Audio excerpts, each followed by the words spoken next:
Hey guys, welcome back. Today I thought I would start a new series on my channel. I had the idea of starting a story time series, which pretty much means maybe once a month or once every couple of months I sit down and share a short little story with you guys. Something that has either recently happened to me, maybe something that happened to me as a kid. These could be funny short stories, these could be serious stories, or any kind of stories, just things that have personally happened to me in my life, past or present. I thought it would be a great way for you to get to know me a little bit better. Also another great way for me to open up to you guys on camera. So then I sat down and was wondering to myself, what story could I share first? And at first I wanted to do a compilation of a whole bunch of funny childhood stories, 2 to 3 minute little short stories, all compiled into one video. But I thought, you guys don't know me yet. I don't have a huge following. Do you really want to hear little stories about me as a child? So I thought, why not just stick to one story and one topic for my very first video and then see where it goes from there. If you guys like the idea of a story time series, give this video a thumbs up, or feel free to leave me a comment below letting me know what you think, or ideas of videos you think I could film for this story time series. Any kind of story ideas at all, just be sure to leave that in the comment box and I'll check that out. So for my first story, I thought I would share something that happened to me when I was a lot younger, and it's a true story. It's kind of creepy, it's a little bit scary. Not so scary that you have to turn off this video right away. I promise you nothing bad happened. It was just very creepy. To this day, when I tell this story and when I think of this story, I feel little hairs on the back of my neck start to stand up and I get that eerie little sensation of fear. But this really did happen. I have 2 eyewitnesses, and with Halloween just around the corner, it just made sense. So my first story time video is going to be called I Saw a Ghost. And I actually did. So here's what happened. Before I get into the story, I wanted to preface it by mentioning that when I was younger, my favorite thing, and even now, is listening to scary stories or reading scary stories. Whether they're fiction or real, I've always been intrigued, I've always been entertained by them. But I'll have to admit, once I'm done hearing these stories, the first thing I do is turn on all the lights in the house. I check behind the shower curtain to make sure there isn't a ghost or a monster back there. I check under my bed and I sleep with my lights on. Granted, this is when I was younger and I was a little kid. As I've gotten older, I've learned to be a little bit less of a scaredy cat, but I spook pretty easily, and I will sleep with the lights on if nobody's home and I'm by myself. I'll double and triple check that the doors are locked, the windows are closed, the curtains are drawn. I scare very easily. I would probably scare myself with my own shadow. So the story that I'm going to share with you is something that happened to me when I was in middle school. And actually, I used to do sleepovers with my best friends where we would share scary stories. I don't know if you've ever heard of these books before, but we would rent them from the library, and they're called Scary Stories to Tell in the Dark, or More Scary Stories to Tell in the Dark. And honestly, as scary as these short stories were, I think that the illustrations in the book were even scarier. So I'll pop in a couple of pictures of these books so you guys can see what they look like. I'm sure you've seen them before at your local bookstore or the library. We used to read these, and I used to scare my little brother with the pictures. So anyway, let's get into my scary, spooky story. It was a dark and stormy night. Just kidding. It was actually in the middle of the afternoon, maybe very late morning, and my brother, dad, and I were home. My mom was at work. She was a realtor at the time. I was living in Fort Myers, Florida. We had moved to this house when I was starting 4th grade, so maybe like a month before I started 4th grade, we had moved in. My dad had changed jobs and we had relocated from Miami, Florida to Fort Myers, which is about a 2.5-hour drive from Miami. And the moment we moved in, I remember my grandmother coming in, my mom's mother, and saying that she felt a very odd presence in the house. Something chilling, something eerie, something off. She didn't like it. She was very superstitious. She's very in touch with auras and feelings and things of that nature. And she just kept saying that she felt something was weird in the house. And we kind of, didn't pay attention to it.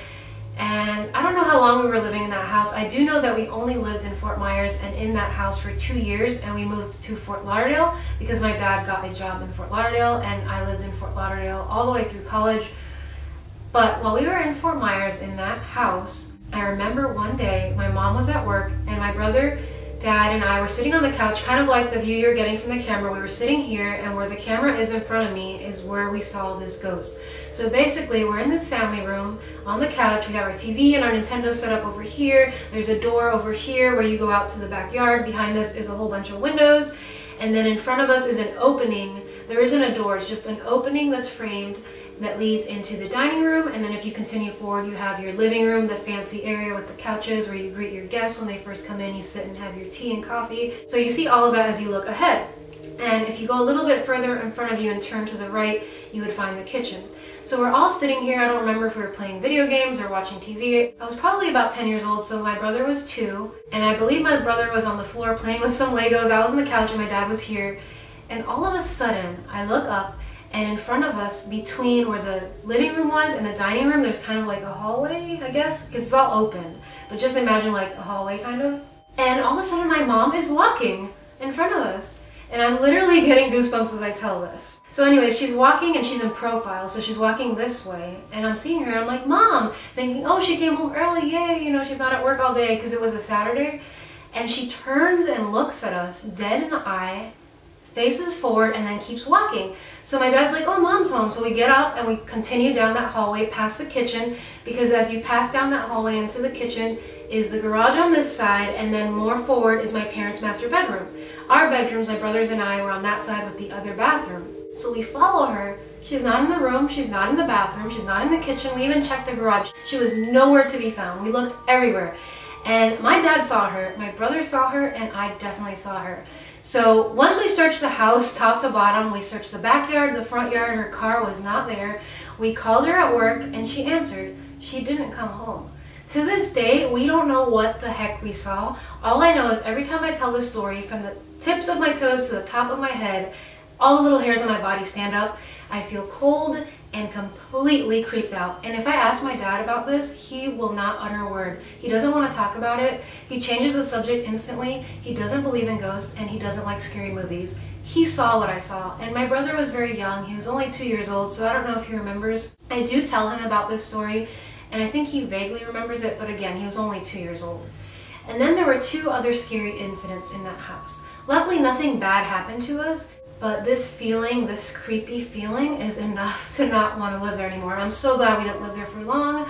If we were living there right now, I wouldn't be able to stay in there. So the next creepy thing that happened is we had a black cat and he passed away while we were living in that house. He was an older cat. We named him Diablo, which is Spanish for devil. We weren't naming him something bad. It was just a cute name.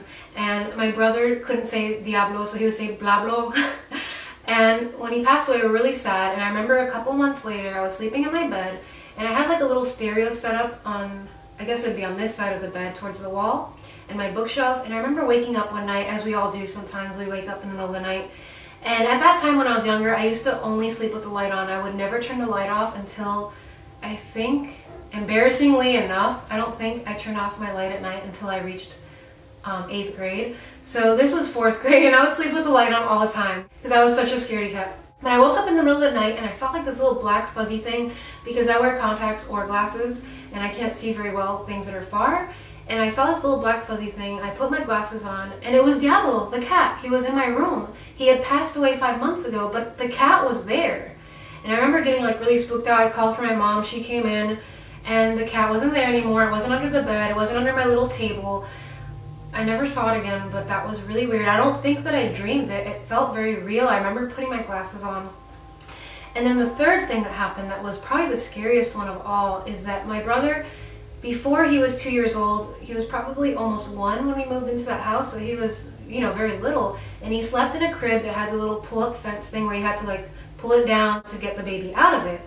And my parents' room was way on this side of the house, and mine and my brother's were across from each other on that side. And at night, sometimes my brother would cry when he'd wake up, as babies usually do, and my mom would hear this and she would get out of her room to go check on him, and he would be crawling his way down the hallway towards her room. Now, how did a baby that's barely 1 year old push down that thing and get out of his crib without hurting himself? It is the creepiest thing. We cannot figure it out. My mom's theory and mine is that a ghost picked him up and let him down when he would start crying. Maybe a woman, a mother, died in that house and something happened to her son, or maybe she was just a mother and she heard my brother crying and she would take him out of his crib and let him out so he could get to mom because mom wasn't hearing him. I don't know, but I'm getting those goosebumps again and it's so creepy.